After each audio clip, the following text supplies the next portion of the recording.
The following Car Geek Hour is a paid advertisement program provided by Cassill Motors, and airing of the program is not to be considered endorsement or recommendation.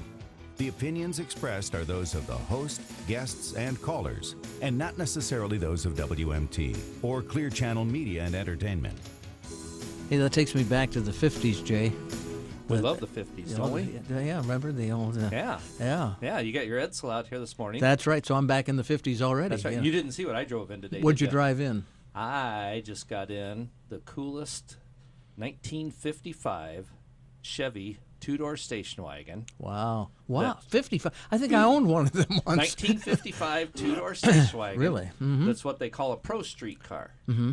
It's got. What color is it? It's black. Okay. It's got the big. It's got Got the fins? No, well, it's got 55 didn't have big fins. 57 did. 50 did. All right. But, that was this thing's got it's got the big hood scoop like the drag race cars. Right. And it's got tires that are about that wide, all tucked underneath. It sits real low. It's got a big block Chevy. Any fender skirts on there?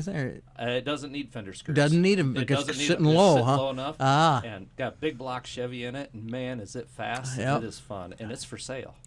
How about that? A Collector ought to grab a hold of that. I just got in, and it is cooler than heck. Well, so it's fun. The Car Geek Hour, if you want to talk to Jay Cassill about your car this morning, and maybe it's not running quite as well as it should be, give him a call here, 365-0600, 1-800-332-5401, star 600 on your U.S. cellular phone, and you will be talking to the brilliant Jay Cassill. Oh, boy. Okay. Hey, Buy, Sell, and Trade was just on. Yep, it was. And it was a really cool thing, but I got something even better than Buy, Sell, and Trade today. What's that? At 2115 Cherry Lane Road, Northeast. Where's that? Just right over here by Kennedy. Okay. 2115 Cherry Lane, Northeast. There's an estate sale. Okay. A buddy of mine, his mother passed away, and they went in the house and tagged everything in the house so you can walk through, and everything's for sale. All right. And it's one-day deal today, and Russ and Stephanie are there, and everything is going to be sold. They want to clear the house out. Everything's going. So make them an offer. Okay. That's today. 2115 Cherry Lane, Northeast. Go over there. They're there right now, and they're ready to sell it all. Sounds great. Okay. All right. Now, back to business. We got Larry. Larry in Shellsburg. Hi, Larry. How are you? Jim and Jay show. There you go. All right. Isn't it awesome? Hey, Jay, is that the Nomad? No, this one's a 210 wagon. It's not a Nomad. That's. You know the difference, don't you? Oh, it's a little bit of a curved window in the back. No, this got the curved window in the back, but the Nomad didn't have posts over the doors. It was like on the two doors. You got a post and then the Bel Air. It's a 210 model. Yep, it's the 210, so it's got the window frame on the top of the door. That's a pretty rare car. It's cooler than heck. So all black, white walls. No, it's got that would sharpen up. Probably not this one. The front wheels are only about 4 inches wide. Oh wow! And the back wheels are about 15 inches wide, and they're all tucked up underneath, and it sits real low to the ground, and it's cool. It's really cool. The reason I called, everybody likes to clean their car. Yeah. Nobody likes to clean the inside of the windshield. Tell me about it. Well, yeah. Well, what does Cassill Motors do to clean the inside of windshield? Is there special tools? Well, that's an ancient Chinese secret. What? Ancient Chinese secret. Ancient Chinese secret. Yeah, I'm not Chinese. Okay. Yeah. Just Windex works the best, but the key to depending on who you talk to. Yeah. Somebody will say that's terrible stuff. We use Windex, but the key to it is what you're using as a cloth to clean it. And you want to know what the best thing is? It's probably a microfiber. Nope. Or is it newspaper? Newspaper. Really? Yep. I've heard that. Crumple up newspaper and wham bam and you're done. Oh, darned. And that takes off the haze that the Windex leaves? Yep. Okay, now what kind of tool? Is there like a little thing with a handle on it, or do you just use your arms? It's called arm. Yeah. Yep. See, well, in the modern cars, the length of the dash is so deep. You need longer arms. Stretch your arms out. Yeah. So. Well, you've never used the little handles that they sell at Walmart, huh? Nah, I don't use anything like that. Windex and newspaper. Windex and newspaper. You can read what you're putting on the Windex. Well, not if you do it right. You crumple up the newspaper. So. Thanks, guys. Yeah. Hey, thanks for the call, Larry. Larry. You brighten my day every day. All right. Jay Cassill, my guest. Give him a call if you have a car problem or a car question. Jay's got this wealth of experience that he's had since 7 or 8 years old. 8 years old. But, yep. We just love to have fun. You bet. That's I was sitting there the other day and working on some stuff, and it's just like, you know what? It is so fun. I enjoy a challenge.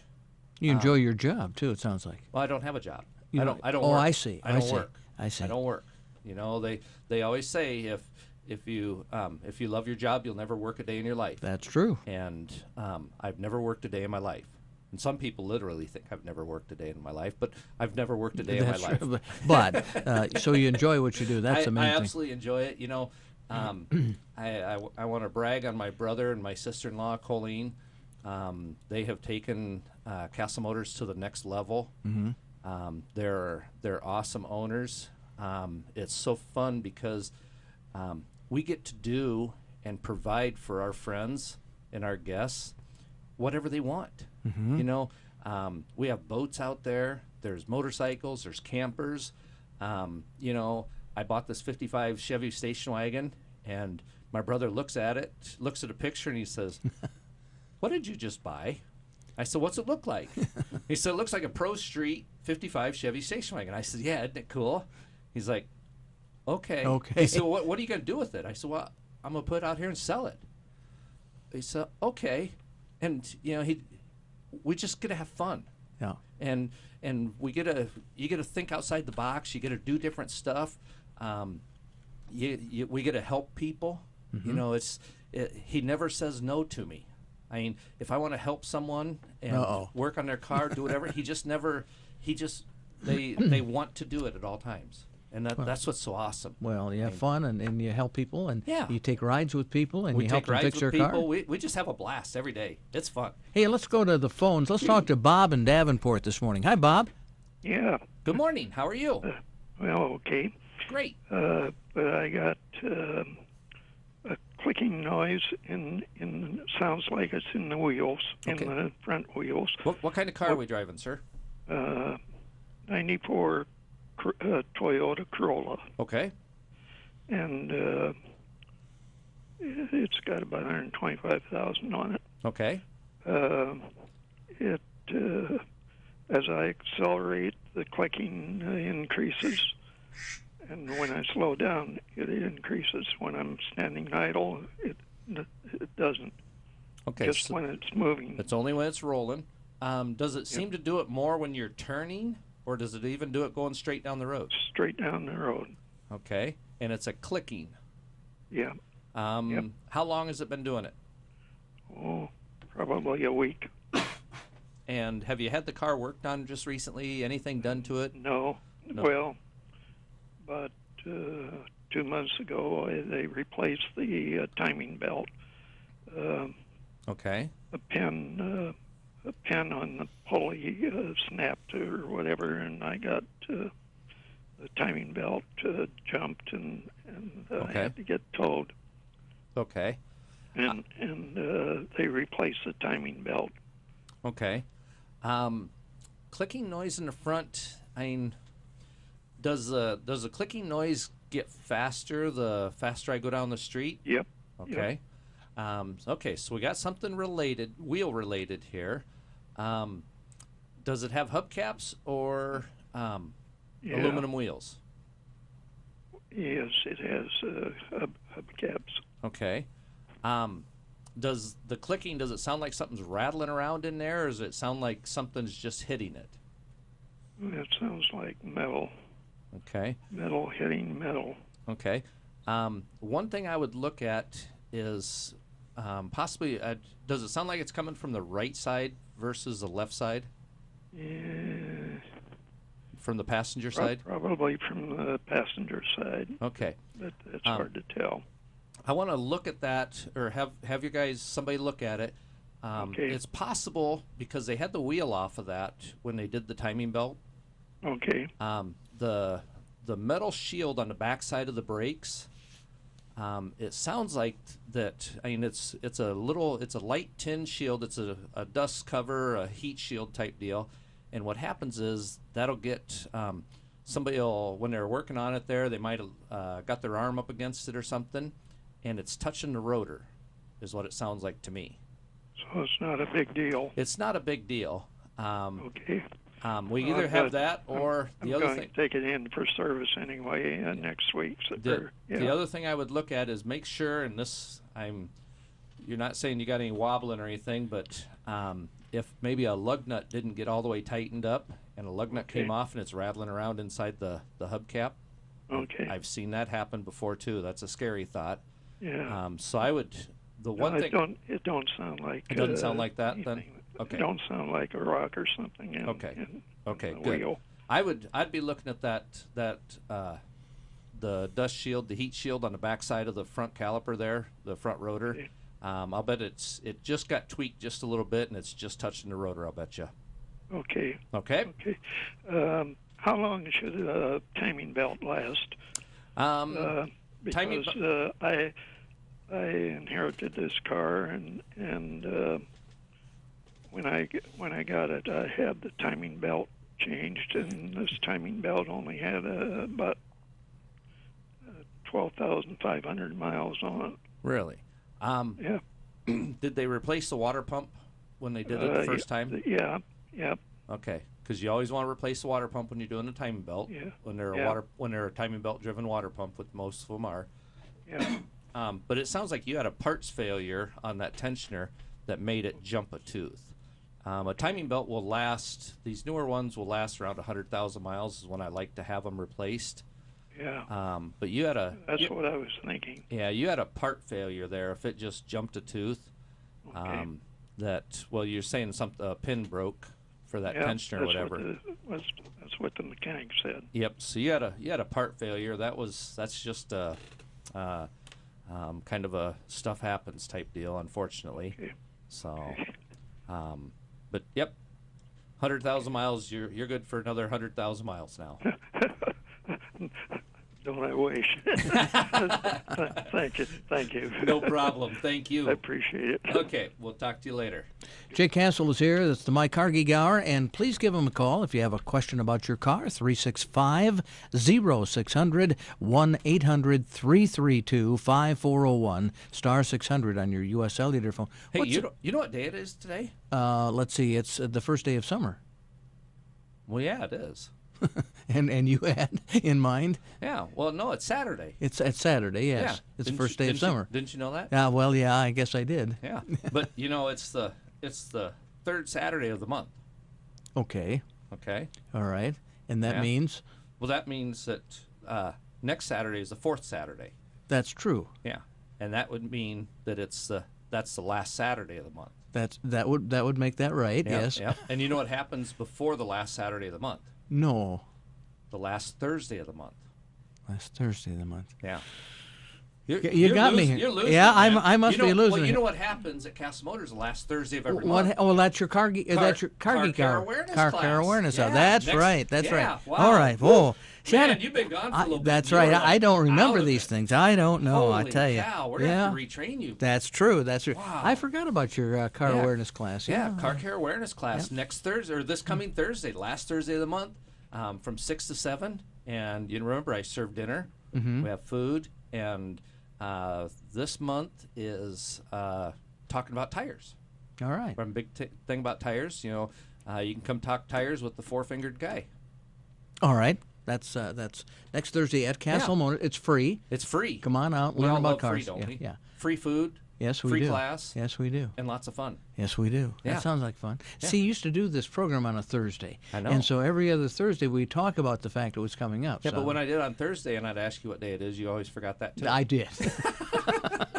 Hey, we got a caller. Do we have a we caller? do, we do. Dan in Cedar Rapids. Hi, Dan. Hi there. Good morning. Just an observation about the last caller with the ticking sound in the front end. Yes. You should have asked him if what sound went away when he applied the brakes. Yeah, that would have been a good one too. Yeah, you're right. But what I'm calling about is I see you carry motorhomes and stuff like that. And I was wondering, do you work on them? Of course we do. Okay. Yes. Before I take my next trip, I'm going to have to bring mine in to have all the hoses and belts checked out to make sure they're still sound. Sounds good. What kind of motorhome do you have? It's a 96 Chevy P30 chassis Allegro motorhome. Okay, cool. Yep. There's nothing we can't do to that. We can help you out with everything there is on that. Okay, great. So, and I'm sure my one technician Jay is cringing right now. He loves motorhomes. But yep, we have guys. We work on those all the time for you. No problem at all. Great, thanks. Thank you. Thanks for the call. We appreciate that. We could take a break, Oh. Then you got to come back and tell me what the zero thing is all about. Yeah, we're zeros. Zeros. Well, you say I'm just Cassill gave I'm me a zero. Cassill gave me zero. Oh, I'm not a zero. I've given you a zero. That's what you keep telling everybody. Okay. I thought you're calling me a zero again. All right, we'll be back in a moment. It's the My Car Geek Hour with Jay Cassill in just a moment. All right, we're back with you. It's the My Car Geek Hour, and Jim Doyne along with the brilliant Jay Cassill. And you know what? We're going to take some. Let's take a call. Let's take a call. Let's talk to Harley in Southwest Wisconsin. Hi, Harley. Hi, how are you? We are absolutely awesome down here. We are wound up and having a great time. Good. How's everything in Wisconsin? Oh, good. A little damp up here the last week, but it's good. Great. What can we do for you?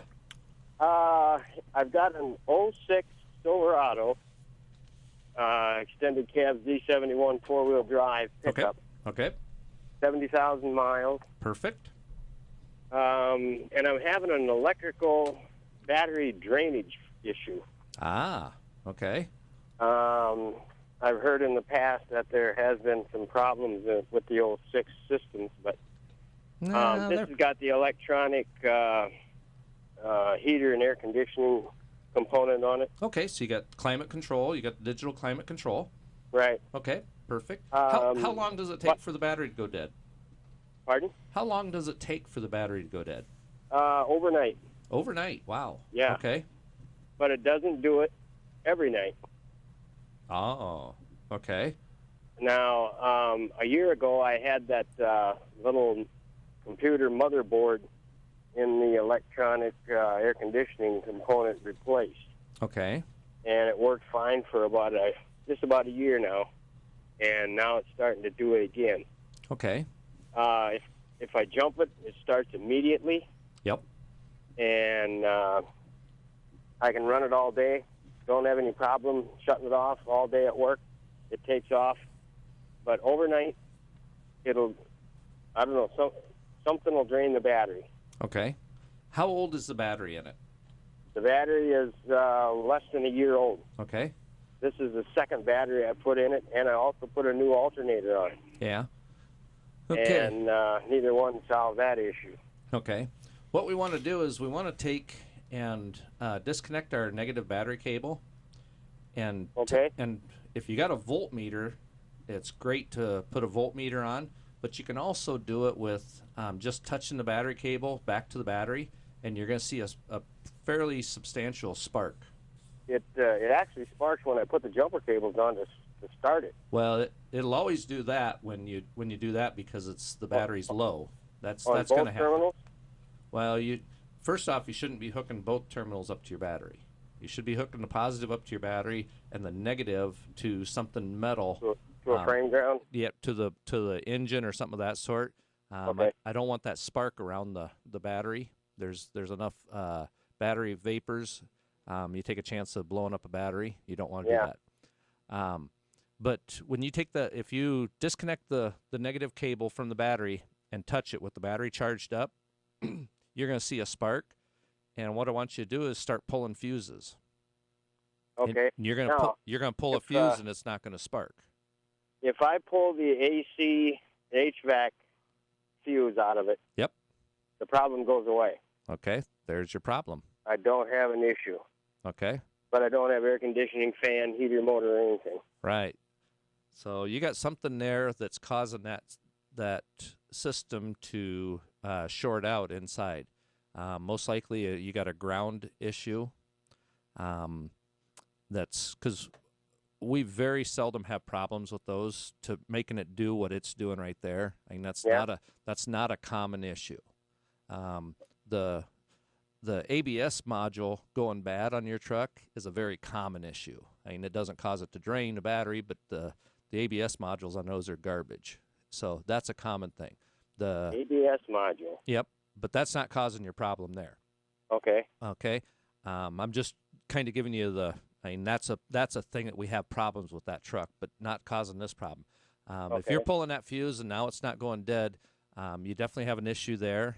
And with just replacing that a year ago, I want to be tracing ground wires. I want to be looking at different stuff there, making sure that I have a good ground, make sure my ground from my battery is going to the frame, it's going to the engine, it's going to the body, making sure my engine's ground. I mean, you want to be looking at all of our grounds, because that's the only thing that makes electrical part go bad, as far as the common deal. The other thing you want to remember when you're jump starting these newer cars, especially that there with the digital climate control, everybody wants to take and just jump start their car. They want to put the cables on, they want to start the car, pull the cables off, and go to work. That is the wrong way to do that car. Okay.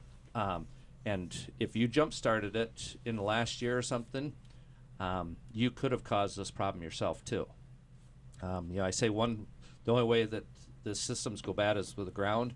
The other way that it will go bad is what happens is our alternator can actually put out 16 to 18 volts. And when you take, you saw that spark when you put that cable on, that's because the battery was dead. If you go around and pull that cable off right away after it starts, that alternator says, whoops, I need to charge this battery right now. And it can put out, the normal alternator will put out 13.8 to 14.2. The system can handle that. But it sees it's dead, so it cranks it up. It puts out 16 volts. You can pop climate control modules, radios, that type of stuff there. Okay. So you want to be real careful when you're jump starting it. Actually, you can go to my website, and there's a thing you can download on the proper way to jump start a car. It causes a lot of problems jump starting. So, but yeah, sounds like you need an air conditioning module again. Oh, okay. Okay, I'm sorry. All right. So make sure if you jump start anybody or get jump started, pay attention to what I have on my website on the proper way to jump start them. Okay. So, okay. Do you have a website? Can you give me that? Yeah, CassillMotors.com. CASSILL Motors.com. Okay. Okay. And then we All also right, we also thank you have much. MyCarGeek.net. So sounds good. Thanks for calling in. Hey, we got to take another break. We'll come back. The My Car Geek Hour. Jay Cassill. Sounds awesome. Where are you located? We're on the corner of 16th Avenue and Williams Boulevard, right next to the great big beautiful Tysons. All right, we'll be back in a few moments. In the meantime, Jay Cassill is here, and it's the My Car Geek Hour. Yeah. What do you say we go to Dysart? Let's go to Dysart And talk to Joyce. Hi, Joyce. Hello. Good Hi. morning. I had my car in recently and had it repaired, Okay. and it's working good, except I noticed that whenever I've driven out and then I park the car Uh-huh. and the motor's still running, that there's something that sounds like it's underneath it in the back that goes around and around smoothly, and I wondered what that could be. What kind of car are we talking about? A Buick Rendezvous. Okay. And it sounds like something's going round and round in the back end. Is it kind of a buzzing, kind of a... It doesn't make a lot of noise. It just goes around and around very nicely. And And it keeps on going. just while the car's running. Yes, as soon Okay. as I shut off the car, it stops. One thing to try is take and just turn the key on once and see if it makes a noise for just 2 seconds, 3 seconds. And then after you start it, does the noise continue?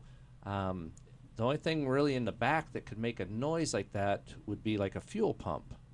And they'll make, it'll make kind of a sound, especially on those there. It'll start making a kind of a sound like what you're talking. It sounds like it's going round and round type of deal. The one way you could tell right at first is, like I said, just turn the key on and listen real close. Right when you first turn it on, it'll make that sound for a second, and then it'll stop. And then after you start it up, see if it makes that same noise again. If that's the case, then we have a fuel pump. You may have a fuel filter that's plugged up and putting extra pressure on it, or you may just have a fuel pump that's starting to go bad. Would it have anything to do with the differential? Well, the differential will make noise when you're driving down the street, but not just sitting still. Oh, it won't. Yeah, if Well, you're just... This makes a real smooth sound, like something, like if you were spinning the top or something. Like it Yep. just go round and around real nice. Yep, I'll bet you what you're hearing is a fuel pump on it. Because, yeah, a differential can make noise, but it's only going to make it when the car is actually moving. So How do you fix that fuel pump? you have to replace it. You drop the fuel tank down and replace the fuel pump. You have to buy a new one then. Yeah, you have to buy a new one. Are they very expensive? On those there, if you can buy just the fuel pump itself, they'll be a little bit less, but a lot of them have now what they call a module assembly, and it's going to have the sending unit and everything. And yeah, you can be into a $500 or $600 deal. Okay. Okay. Thank you very much. No problem. Thanks for calling in. Thank you so much. We appreciate it. Jay Cassill is with me this morning. Cassill Motors. We got to go to a break, don't we? Well, just a quick one. Okay, quick We're going to do a one. quick one. Okay. Yeah. And then we'll take some more phone calls. We have Dave on the phone and Joyce from Marion, and we'll see if we get to can't. you in just a second. We will do that. Back with you. It's the My Car Geek Hour with the brilliant Jay Cassill this morning, and he's here talking about how to fix your car and keep it running in good condition. And We're going to try and fix them. You are. Yeah. And Dave is next. Dave is in New Liberty. Hi, Dave. Hello there. Good morning. Where is New Liberty at? It's over by Tipton and between Tipton and Davenport. Okay, cool. And I just wanted to say I listen to your show. I really like your show. Is so good. Well, thank you. And I'm an NPR type car talk guy, but I dumped them for you. Well, thank you. Because Awesome. you love cars and they love them talking. You love cars. So I love cars. You're right. And your guy the lady that called about the fuel pump, you answered the question I had. Okay. And I would like to come up and look at your lot. I need to buy a Volkswagen. I'm a Volkswagen guy. Okay, awesome. So I look at your website. I got Passats. I got Bugs. Yep. And I need a Passat. If I don't have what you want, I'll get it for you. Yep. I'll check with you. And then my one word of advice is anybody that drives an Edsel, keep an eye out. There you go. All right. Thank you, Dan. Thank you so much. Thank you for calling, Dave. Sounds good. Very good. I'll tell you, watch out for him. Cool. All right. Well, I'll tell you. What's that saying you have about that? If I don't have it, you don't need it. Oh, if I don't have it or I can't get it, you probably don't need it. That's right. probably true. Joyce and Marion. Hi, Joyce. Thanks for waiting. Hi. Hi there. Yes, I have an '06 Impala. Perfect. And whenever I park on a little hill or incline, yep, then I can't get it out of park. I have a hard time. Yep. Getting it shift. You're parking on a fairly good incline, aren't you? Well, sometimes it doesn't have to be too hard. Yep. Yeah. Or too much of an incline, but. Yeah, that's you got to kind of watch that just a little bit, and the proper way. And I hate this, and if you've been to anybody that's been to my car care class is going to start cringing because I'm going to tell you something. If you're parking on an incline a lot, you need to use the emergency brake. Okay? Oh. And what you do is you set the emergency brake before you put it in park. Oh, okay? So you'd pull up, you got your foot on the brake, you'd apply your emergency brake, then you'd put it in park. Now, that's a double-edged sword because emergency brakes on that system doesn't get used a lot. The cables get really sticky. The springs to release the emergency brakes are very small springs, and we have a lot of problems with emergency brakes seizing up, not releasing properly. So it's a deal that if you park on a hill all the time, use your emergency brake, but you have to use your emergency brake all the time. An emergency brake is a deal that you either use it or you don't. Okay? I haven't. Okay. What we need to do is you need to make sure before you start using your emergency brake, you need to get it into a shop and get them to lubricate up the cables very, very good. Make sure they're nice and free, and then start using it. But use it religiously. Use it every time when you're stopping there. That's a manual transmission. We don't have problems because people use emergency brake every day, and it's not a problem. Automatic transmission cars, we have problems. I teach in my class if you're changing your tire, don't use your emergency brake because you have a problem with it seizing up, and after you change your tire, you're not going to be able to go. block your wheel to secure your car. You need to, if you're parking on a hill, you need to be using that emergency brake so you're easier on your transmission. You won't have, if you pull up, put the emergency brake on, then put it in park, when you go to take off, you're going to pull it out of gear, you're going to take the emergency brake off. You won't have that issue. It won't pull out of park hard, and you'll be easier on the transmission. Okay. But like I said, you need to get those cables before you go setting the emergency brake. Get those cables lubricated up. You might have to replace one or two, but then always use it. And then if you use it all the time, you don't have a problem with the corrosion on it, and then you won't have a problem. Okay. Okay? Okay, well, thank you. No problem. Thank you. Thank you for the call. Appreciate it. Tell me about this 0%, because I know. Are you calling me a zero again? No, but I know that's going to end pretty soon. Oh, yeah, my 0% interest. Yes, absolutely. I was right before I was leaving. Pat, my finance manager, grabbed me and said, "Hey, don't forget, today is the last day for 0% interest at Cassill Motors." Now that's on all your cars. That's on everything. Okay. Everything on the lot. Yeah, 0% interest. So what? Well, now you were going through a series of things. What you get if you go out and buy a Cassill car today? Today, last day. You know what? I got 0% interest. Cassill Motors. We have lifetime engine warranty on the cars we sell, and I got a special where I'll change your oil for free for life. How about that? So you can get free oil changes, lifetime engine warranty, and till the end of the day today, you can get 0% interest. Why would you not come buy a car today from us? That's a good question. Why? I don't know. And what's really cool is when I was leaving, 2 transporters pulled in, but they had to wait for the first transporter that was there. So actually there was 3 transporters unloading cars today. Wow. So that's over 30 cars that showed up today. They haven't been inspected yet. They will be. The guys are. Now what's on the transports? That's what was cool. There was everything. Okay. There was Lincoln MKXs. There was Chevy Malibus. There was Tauruses, Edges, Escapes. There was Toyota Corollas. There was Camrys. There was a Nissan.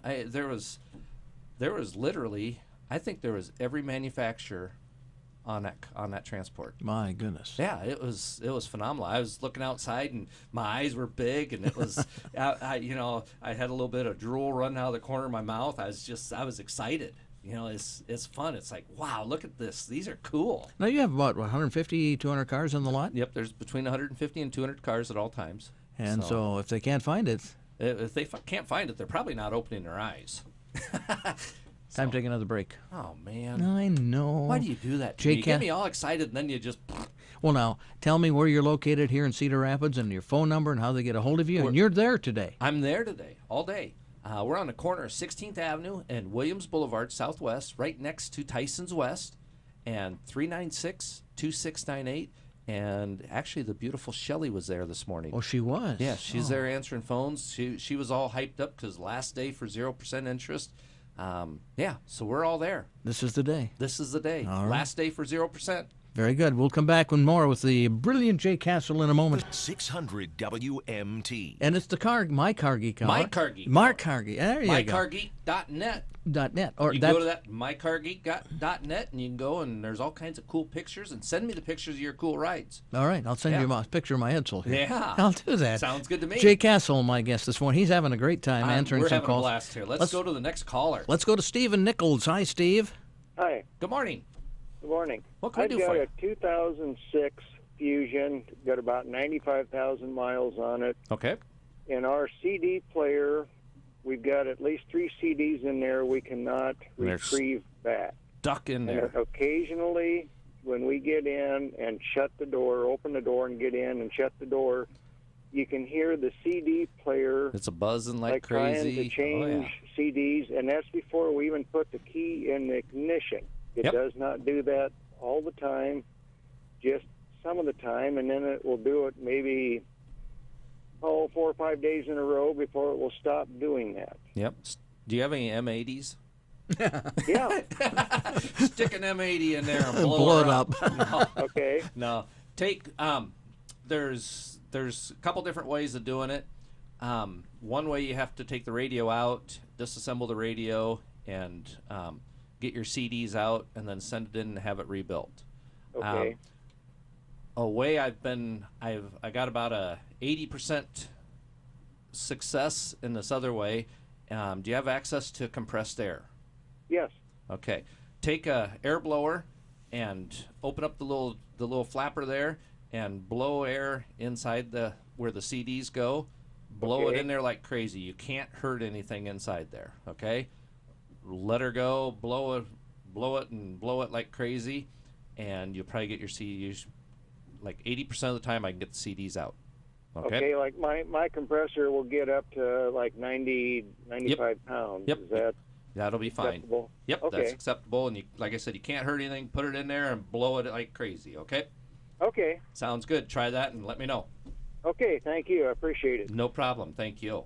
All right, let's see if we can talk to Jim and Marion. Jim and Marion. Hi, Awesome. Jim. Hi, how you doing, Jay? We are awesome. Great program. Thank you. I'm the common shade tree mechanic. Perfect. I love you. I have a 505 Magnum. Okay.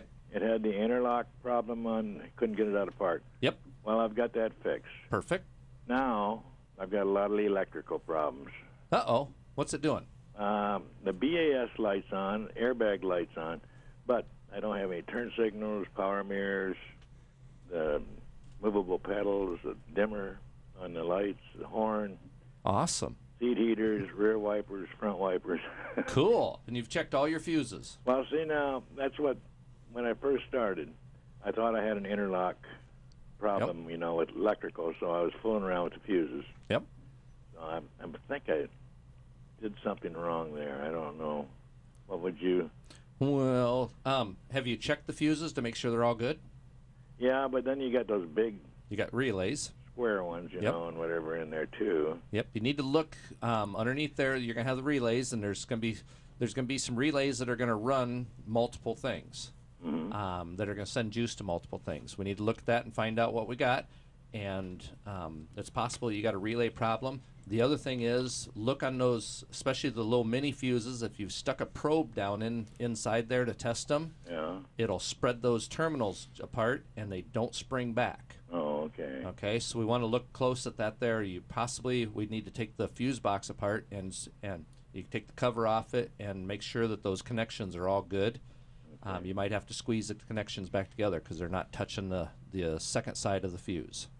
I thought that this possibility, with that many things, that it would be whatever operated all those things. Yep. Look at that fuse box. That should have the fuse box under the hood, and I'll bet you got some terminals that got spread apart while you were messing around there. It's got one in the trunk also. Yep. There you go. Okay, well, I'll work on it a little more. Sounds great. Come and see me, and I'll help you out on it, too. Okay, thanks. Okay, thanks for calling in. You bet. And guess what? We're just about out of time. Aw, are you kidding me? It's been fun. It's been a blast. Glad to be here with you once in a while. That's right. Well, hopefully we can have you all the time. Oh, yeah. Yeah. Sure. So, okay, couple things. Yes. Thursday night, car care awareness class. Come see me. We'll have a lot of fun. We're going to talk about tires. 0% interest ends today, last day. Pat said he'll stay late if you come in. So we close at 5, but he'll stay late if we have to, whatever we got to do. 0%, lots of new cars. And then also, don't forget my estate sale at 2115 Cherry Lane Northeast. Okay, that's a friend of yours. Yep, it's a very, very close friend of mine. 2115 Cherry Lane Northeast, and they're getting rid of everything and hot deals at Cassill Motors today. All right, head for Cassill Motors. You'll be there till 4 o'clock or 5? I'll be there till 4 o'clock. Very good. See you Sounds then. great. All right, you. thanks, Jay.